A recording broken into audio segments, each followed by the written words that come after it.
ہم عاشق رسول ہیں جی، ہم عاشق رسول ہیں، ہم اللہ تعالیٰ کے ماننے والے ہیں، ہم مسلمان ہیں جی، ہم لا الہ الا اللہ پڑھنے والے ہیں۔ لیکن آپ خود ذرا سوچئے، اگر آپ خاتون ہیں تو آپ کے لیے رشتہ ہے، یا آپ کی بیٹی کا رشتہ ہے، یا آپ کی بہن کا رشتہ ہے کسی ایسے لڑکے کا جو بہت نیک ہے، بہت نیک ہے، اتنا نیک ہے، اتنا نیک ہے، لوگ گواہی دیتے ہیں کہ یہ نیک آدمی، دشمن بھی جو ہے نا وہ بھی کہتے ہیں کہ یار باقی باتیں اپنی جگہ پہ، بندہ بڑا نیک ہے، وہ ہمارا اسے اختلاف اپنی جگہ، لیکن بندہ بہت اچھا ہے، کریکٹر کا بہت اچھا ہے، ہر بندہ اس کی گواہی دیتا ہوں کہ کردار اس کا بہت اچھا ہے، بہت ہی ماشاءاللہ دیندار آدمی، دیندار بھی ہے اور اخلاق اور کردار بھی بہت اچھا ہے، ویری سویٹ نیچرڈ پرسن۔ لیکن ایشو کیا ہے؟ ایشو یہ ہے کہ اتنا پڑھا لکھا نہیں ہے، بلکہ اتنا پڑھا لکھا کیا، اس کو مطلب اخبار پڑھنا بھی نہیں آتا، اس کو اپنا نام لکھنا بھی نہیں آتا۔ اور دوسری بات یہ کہ پہلے زمانے میں یہ جو ہے نا بکریاں چرایا کرتا تھا، لیکن اس کے بعد پھر وہ کام چھوڑ دیا، پھر کچھ کام یہاں کر لیا، کبھی وہاں کر لیا، اس طرح کے کام کرتا رہتا ہے۔ الحمدللہ کوئی کمی نہیں ہے، رزق اس کو ملتا ہے، الحمدللہ گھر چلا رہا ہے۔ خود سوچئے کیا ہم اپنی بیٹی کا، اپنی بہن کا، یا اگر آپ خاتون ہیں اپنا رشتہ اس کو دیں گے؟ اور اگر نہیں دیں گے تو سوچیں کیوں، اس کی وجوہات سوچیں گے، ہوم ورک آپ کو سوچئے گا ذرا آرام سکون سے۔ ہم لوگ اپنے آپ کو کہتے ہیں ہم مسلمان ہیں، ہم لا الہ الا اللہ پڑھنے والے ہیں، ہم اللہ اور رسول کی عبادت کرنے والے ہیں، ہم عاشق رسول ہیں، نبی کے لیے جان قربان ہے، ان کی سنت پہ چلنے والا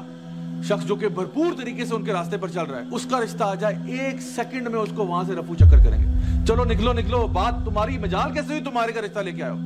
جانتے نہیں ہو ہماری بیٹی نے بی ایس سی کیا ہوا ہے، ہم بی ایس سی سے کم تو بات ہی نہیں کر سکتے، ہماری بیٹی نے ماسٹرز کیا ہے، تم کیسے، تمہاری مجال کیسے ہوئی، تم رشتہ لے کے آئے ہو؟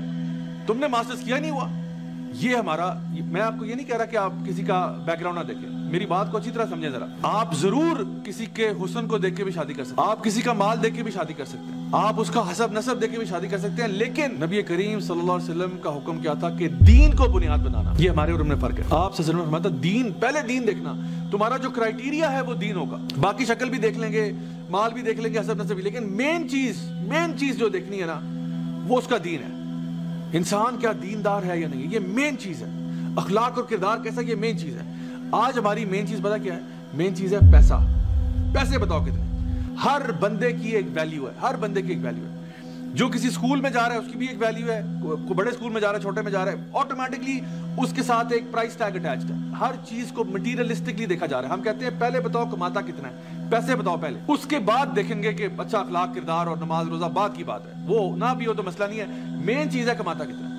ہمارا معیار ہی بدل چکا ہے، ہم ایک مٹیریلسٹک معاشرے میں رہتے ہیں جہاں پہ ہماری اصل محبت کا مرکز جو ہے نا وہ پیسہ ہے۔ دین کی بات